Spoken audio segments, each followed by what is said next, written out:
Hello, curios and weirdos.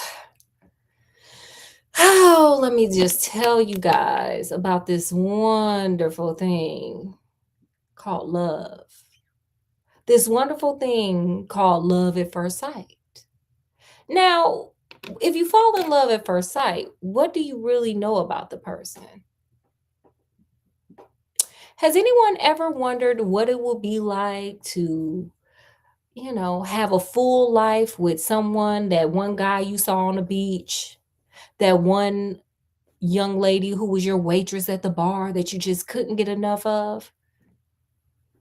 Well, in tonight's story, we're going to explore a couple who decided to, get a little engaged, but not know each other's names. We're going to explore the people around them and what they think about it. Y'all ready? Well, welcome to the Curio Storyteller, where we cosplay some characters from books that we read from yesterday, and then we have friendly conversations, sometimes not so friendly conversations. We take the lessons out of the stories that we read, or we just have a nice little book discussion about them. Tonight's book from yesterday is The Picture of Dorian Gray by Oscar Wilde. One of my faves. Because this man is just running amok. But let's get going. Oh, and let me give you a brief little recap of what we've already kind of uncovered here in this book. So we got a young man, Dorian Gray. He's 20, and he is getting his portrait, painted. And he discovers, oh my gosh, he's so jealous of the portrait, especially after talking to Sir Henry. He discovers that he's super jealous of the portrait because the portrait won't age where he will. And now he's going on a little misadventure because he has made a deal with the devil to where he swaps places with said picture. Okay, you ready for the misadventures this madman is gonna get into? Let's go. Sybil's family was stunned by the engagement and eager to meet her young suitor. Her mother was initially upset. She had dreamed of Sybil becoming a great actress. Marriage was not in her plans for her daughter. "Mother, I'm so happy," whispered Sybil, burying her face in the lap of the faded, tired-looking old woman. Her back was turned to the harsh light, and she was sitting in a chair in their dingy parlor. Miss Vane winced and put her thin, white hand on her daughter's head. "Happy," she echoed. "I am only happy, Sybil, when I see you act. You must not think of anything but your acting. Mr. Isaac has been very good to us, and we owe him money." Girl, what that mean? And how you gonna pay him back? Yeah, how you gonna get paid? How you gonna get your money? Girl, how you gonna pay him back? The girl looked up and pouted.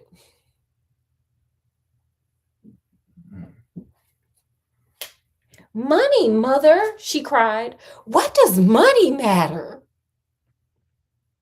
"You will know when you're homeless. Love is more than money." "What do you know of this young man? You don't even know his name, like Alicia Keys said in that song." Some of this her mom didn't say. Y'all can figure out which parts. "However, as I've said before, if he's rich." Miss Vane let her suggestion hang in the air. "What you mean by if he rich, ma'am? What you think she mean by if he rich, Scott? What y'all think she mean?" "Mother, how can you think about money? I can only think about love," Sybil said, her eyes sparkling. This is not Scotch jam, but it's gonna be Scotch jam. Okay. Yes, if Sybil made a good match, it would help further the family position in society, thought Miss Vane. So she had only one question for her smitten daughter. What y'all think the question was? Scott, what you think the question is? How much money you got? Period. Was the young man rich? Sybil, who sang the praises of her fiance, Prince Charming, assured her mother that he was a fine young gentleman, both wealthy and wonderful, even though she don't know nothing about him because she don't even know his name. At that moment, the door opened and a young lad with rough brown hair came into the room. James Vane, Sybil's brother, was stocky. His hands and feet were large and somewhat clumsy in movement. He was not as finely bred as his sister. I don't even know what that means, but okay. Nor was James as easily impressed as his greedy mother. He was very attached to Sybil. He feared that her fiance, a rich and carefree fellow, was just playing with her affections. Girl, you better do like Mariah Carey and make him sign a thing that say that if he wastes your time, he owe you like $200 million. Check that part out because Mariah Carey had me cracking up with that. Check that out. Why would such a man who could keep company with a well-bred society lady, he wondered, marry a woman from the lower classes? Oh, she a poor. James Vanes looked at his sister's face with tenderness. I want you to come for a walk with me, Sybil. I'm off to Australia tomorrow, and don't suppose I shall ever see this horrid London again. Okay, girl, what happened? I'll change my clothes and meet you in a few minutes, Sybil replied as she mounted the stairs. Oh, James, his mother cried. I wish you would stay here and get a job as a clerk in an office.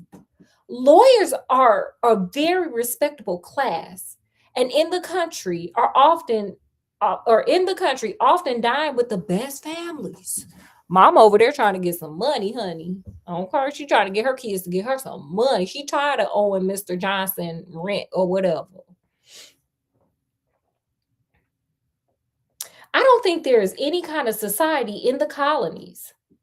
I hate officers and I hate clerks, he replied. I have chosen my own life. All I ask is that you watch over Sybil. Don't let her come to any harm. Mother, you must protect her. Let me show you. Mother, you must protect her. James, you talk so strangely.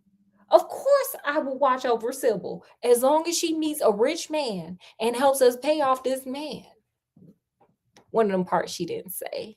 Y'all can guess what part. I hear a gentleman comes every night to the theater and goes backstage to talk to her. What about that? Mrs. Vane quickly explained to James that she had no doubt the young man was a perfect gentleman. He is always very polite to me, she said, and he looks, because we don't know his name, he looks rich and cultured. You don't know his name, though, said James harshly. No, admitted his mother with a placid expression. Oh, sorry. Pages got stood on her face. He has not yet revealed his real name. Ma'am, I'm sorry. This pause for the cause because I can't. This is tearing me up. I can't keep reading and not say this. Ma'am, so some man came backstage, proposed to you, and you didn't think at no point to ask this man, what the hell is your name? Like, you over here propose. I don't even know my future husband's name. I guess Sybil said, why the hell do I need to know this man's name? I just need a man. Guess some. Okay, girl. Let me get back to this story because these people, this is a lot. He is probably a member of the aristocracy. And if he is wealthy, there is no reason, shyly suggested Miss Vane, why Sybil should not marry him. I'm trying to raise a gold digger around here. James Vane bit his lip. Watch Over Sybil, mother. He said again, please watch over her. My son, you distress me very much. Sybil is always under my special care. If this man is a gentleman and wealthy, there is no reason why she should not wed. He has the appearance of an aristocrat. I must say, it would be a brilliant marriage for Sybil. They would make a charming couple. His good looks are quite remarkable. Everyone notices them. James said something to himself and drummed on the window with his finger. He had just turned around to speak when the door opened and Sybil ran in. How serious you both are, she cried. What is the matter? Nothing, James said. I suppose one must be serious sometimes. Goodbye, mother. I will have my dinner at 5 o'clock. Everything is packed. Come, Sybil, added her brother. Let's go for our walk now. They went out to the flickering, wind-blown sunlight and strolled down the dreary road. The people passing by glanced at the unusual couple, a sullen, heavy youth and a graceful, refined-looking girl. James was like a gardener walking with a rose. Okay, girl, y'all ain't gotta disrespect this poor man. He doing the best for his sister, who do not know her fiance's name. Sybil, however, was quite unaware of the effect she was producing. She was smiling, just thinking of her Prince Charming, and how much she longed to see him again. Her brother, James, was also thinking about her suitor. You have a new friend, I hear. Who is he? You have not told me about him. He means you no good, snarled James. I mean, he won't even tell her his name, so. Stop, Jim, she exclaimed. You must not speak against him. I love him. She got them hearts in her eyes. Why? You don't even know his name, answered his brother. Girl, can you just go find this man's name out while you just engaged to a man who you don't know his name? Who is he? I have the right to know. He is called Prince Charming. Don't you like that name? If you only saw him, said Sybil, you would think him the most wonderful person in the world. When you come back from Australia, you will meet him. I wish you were coming to the theater tonight. He's going to be there. I want you to beware of him, warned James. He insistently expressed his concern for Sybil's happiness. If your Prince Charming ever hurts you, he growled, I swear I will unalive him. He's serious. He's not playing. Yeah, he real serious. He like, oh, you want to play? You want to play with me? I suppose you've heard the news, Basil, said Lord Henry that evening. Basil was shown into the private room at the bistro where they were having dinner. No, Harry, answered the artist, giving his hat and coat to the bowing waiter. What is it? Dorian Gray is engaged to be married, said Lord Henry, watching his friend carefully as he spoke. Basil started and then frowned. Dorian? Engaged to be married? It is impossible. No, it's not. Sir, these people are making bad decisions all over the place. It is true, said Lord Henry. To whom? Basil wanted to know at once. To some unknown actress. He just proposed to a woman and he don't even know her name. I can't believe it, said Basil. Dorian is far too sensible. The same Dorian that was running around screaming that he was jealous of his picture. The same Dorian that is listening to Lord Henry, even though you told him not to. That Dorian, that's the sensible one. Okay. Dorian is far too wise to do foolish things now. Or wait. Sorry, let me roll that back. Dorian is far too wise not to do foolish things now and again, Basil, Sir Henry proclaimed. He is an enabler of backwards logic. Marriage is hardly a thing one can do now and again, Basil reminded his friend. But I didn't say he was getting married. I said he was engaged. There's a difference, smiled Lord Henry in his peculiar way. Okay, let me practice this smile.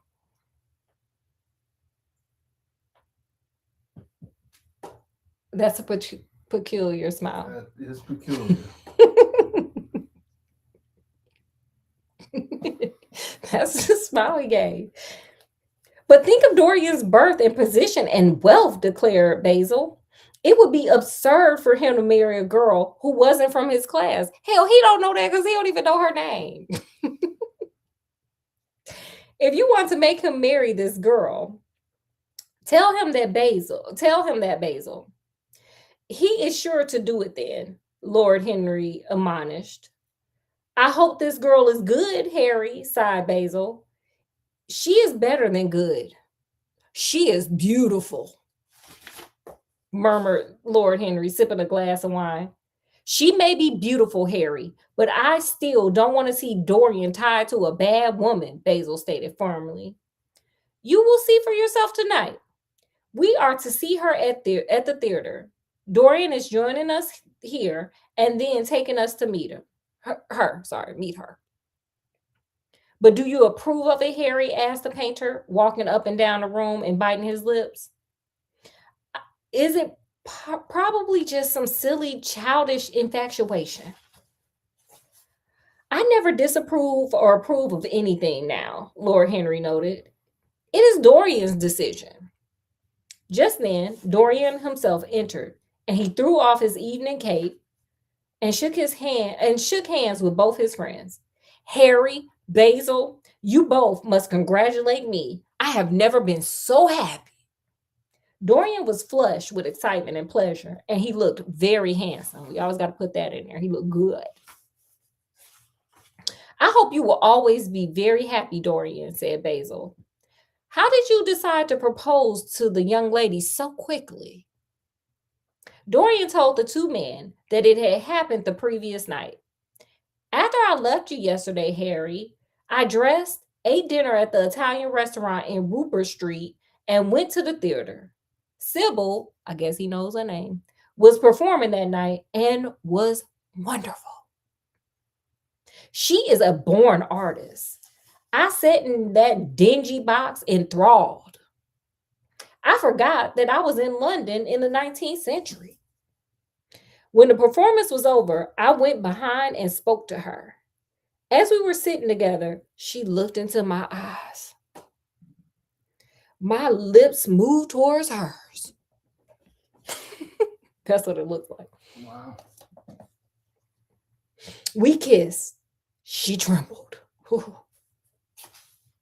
It was the most perfect moment of my life, Dorian said quietly. Oh, let me say that quietly.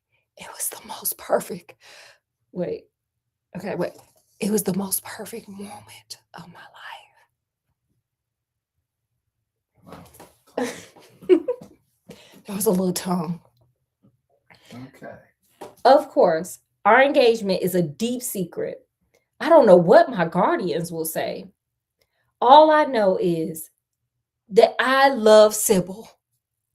I don't know her name. I don't know nothing about her. But damn it, I love her.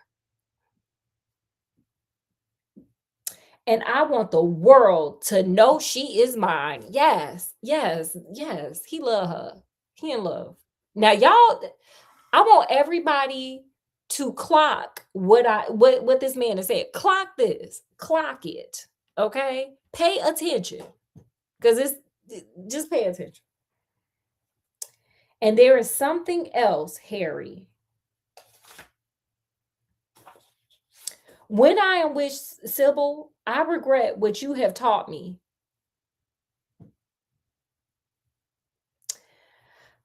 I become a different man with her. The man who could wrong her would be a beast without a heart. Again, remember what this man is saying. Remember all this. Okay. Remember all this. Don't forget. Write this down.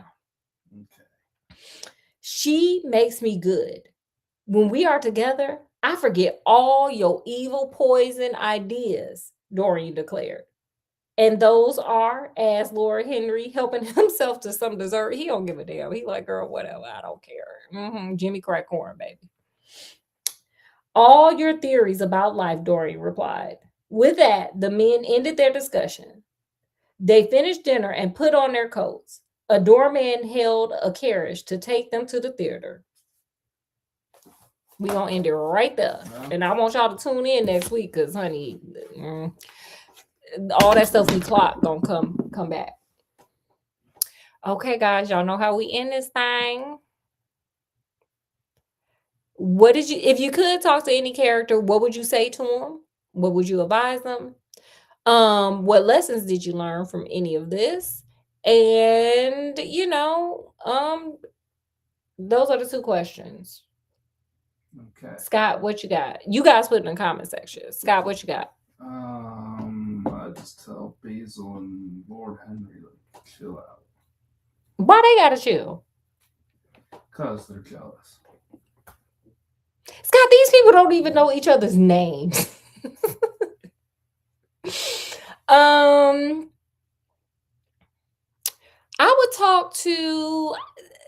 would just call all of them in a room. Get the mama, get the brother, get Sybil, get Dorian. Just leave Lord Henry wherever. It don't matter. He mixed up.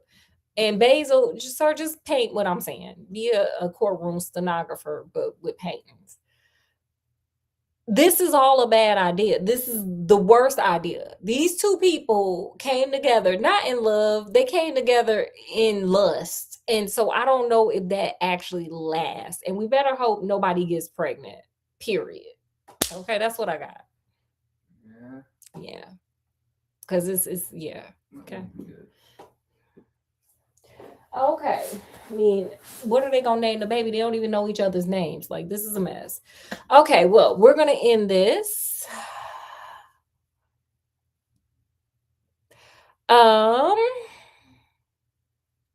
As always, guys, we loved having you here, and hopefully you guys enjoy spending some time with us. Make sure you guys like, share, subscribe, check out some other videos, live shorts, all that fun stuff. Make yourself at home. Come on over here. Come on, make yourself at home on this channel. It's for the weirdos, the curios, and everything in between. So if you one or the other in between, make yourself at home. Check out some other stuff. So from wherever we are, even when we're at a theater falling in love with somebody who we totally don't know, to wherever you guys are, peace, love, and happiness. And we'll see you guys next week for a little bit of Fairy Tale Friday. So you guys enjoy the rest of your week. We'll see you later.